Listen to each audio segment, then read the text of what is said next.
한 3살, 4살 정도 된 어린아이죠. 어린아이가 두 손을 들고 찬양을 부르면서 할렐루야를 외치고, 그리고 무언가 열심히 떠들어대. 그런데 그 장면, 그 어린이를 촬영한 장면이 위로 쭉 올라가서 누구에게 초점이 맞춰주냐면 그 교회 목사님에게 초점이 맞춰져. 이 어린아이는 회중석에서 서서 목사님이 하는 그대로 따라하는 거예요. 두 손을 들고 찬양을 부르고, 그리고 기도하는 모습과 그 다음에 설교하는 모습을 그대로 따라하는 거죠.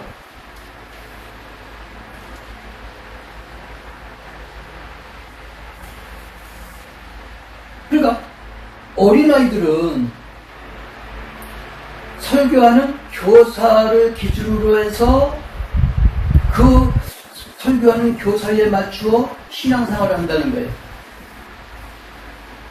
정치적인 중국 우한 폐렴이 장기화로 인해 교인들과 심지어 교사들, 어린아이들의 신앙생활이 느슨해지죠. 이것을 고려할 때 교회와 기독교의 뱃머리 강단은 변함없는 복음의 열정으로 흔들리지 않는 굳건한 모습을 보여줘야 된다는 거예요. 왜냐하면 흔들리는 위기 때에 교사들의 굳건한 모습 속에 유축동부 어린아이들과 중고등부 학생들 그리고 청년들은 안도감과 용기를 얻게 되는 거죠.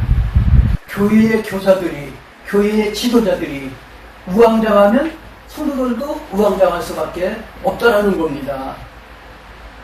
그래서 이 교사들이 어린아이들에게, 학생들에게, 청년들에게 안도감과 용기를 불어넣어줘야 된다는 거예요. 그렇게 할 때, 그렇게 하려면 교사들이 먼저, 교회 지도자들이 먼저 하나님을 향한 최고의 열정이 불타올라야 된다는 거죠. 교회학교 강단은 복음의 나팔을 더욱더 힘차게 울림으로 어린이와 학생들을 흔들어 깨워야 됩니다. 위기 때 강단은 복음을 위한 투쟁과 의지를 보여줘야 되는 거죠. 어저께 그 원곡공원이라고, 원곡동에서 제일 높은 공원입니다. 거기서 촬영을 하는데 거기에 뭐가 있냐면 현충탑이 있어요. 근데 그 현충탑 위에 어린아이고 그 어른들이고 올라가서 난장판을 벌이는 거예요. 그 어린이들이 두 손으로 이렇게 잡고 타는 거, 그걸 가지고 올라가서 밑으로 그냥 팽개쳐버리는 거예요. 촬영을 할 수 없을 정도로. 그래서 그 어린아이들을 참교육을 시키고 부모를 참교육을 시키고 그리고 시작을 했는데,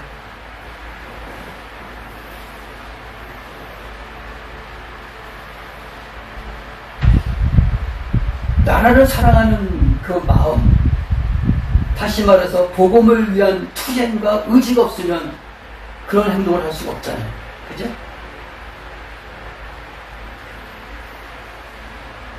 진리의 불을 확산시켜야 됩니다. 교회학교 강단은. 스펄전 목사님은 불은 청중석에서 강단으로 올라가는 법은 없다라고 했습니다. 한번 따라합시다. 불은 청중석에서 강단으로 올라가는 법이 없다. 아주 스펄전 목사님의 유명한 말씀이죠.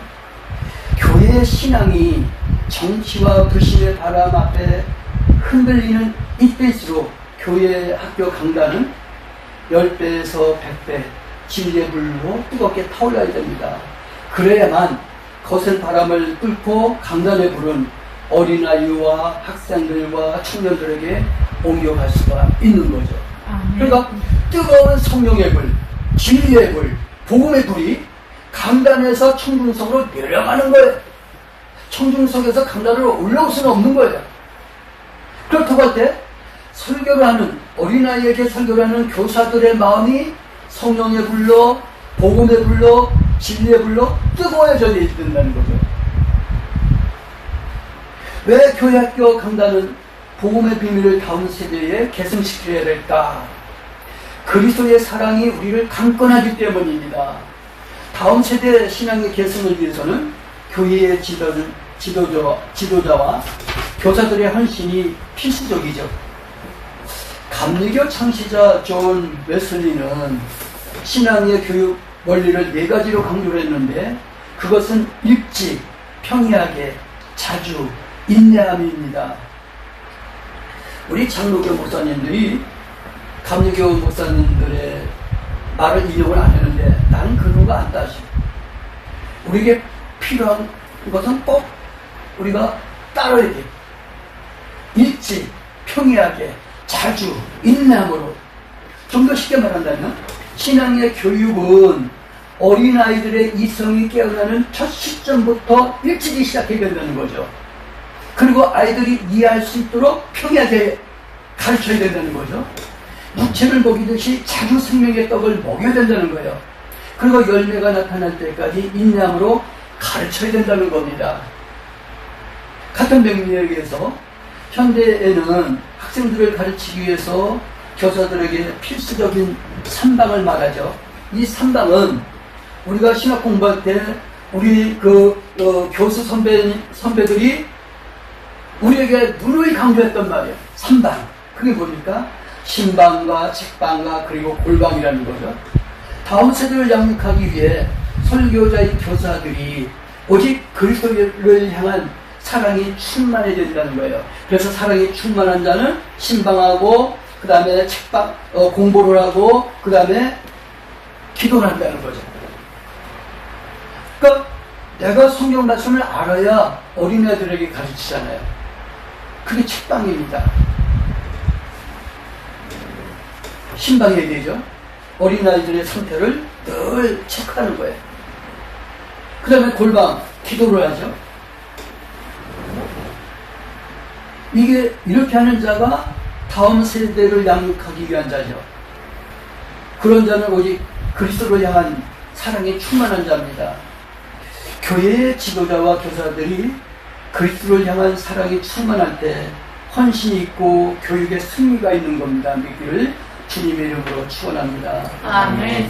예수님께서 사도 베드로에게 사역을 위임하실 때 예수님은 베드로의 직분과 재능을 보시지 않았죠. 그렇다고 하면 예수님은 베드로에게 뭘 요구하셨어요?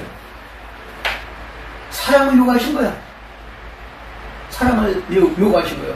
내가 나를 사랑하느냐? 한 번 물으셨어. 네, 그렇습니다. 또 한 번 또 물으시는 거예요. 내가 나를 사랑하느냐? 예, 제가 사랑합니다. 또 내가 나를 사랑하느냐? 그러니까 베드로가 근심된 거죠. 아니 선생님 왜 자꾸 그렇게 물으세요? 내가 나를 사랑하느냐? 물으시고 그 다음에 뭐라고 그랬습니까? 내 양을 쳐라. 내 양을 치라는 것이 아니라 내 양을 치라고 그랬어요. 누구의 양? 주님의 양. 예수님은 사도 베드로를 통해서 3번이나 사랑한다는 고백을 받고 그리고 명령하셨죠. 뭐라고 명령하셨습니까? 내 양을 먹이라고 아주 강권하셨죠. 그 복음의 비밀을 다음 세대에 계승시키기 위해서 교회의 지도자와 교사들은 어린아이와 중등부 청년들의 마음의 도화지에 그림을 그려야 된다는 거예요. 마음의 도화지에 그림을 그려라.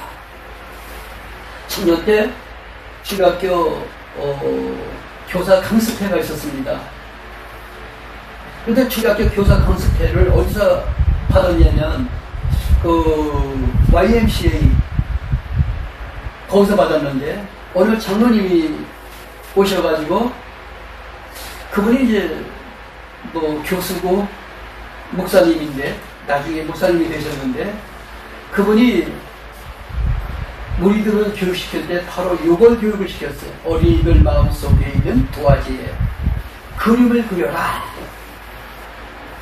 우리는 어린이 마음속에 그림을 그려야 되죠. 도화지에 그림을 그려야 돼요. 누구를 그려줘야 됩니까? 예수 그리스도를 그려줘야 되죠. 여러분, 우리들은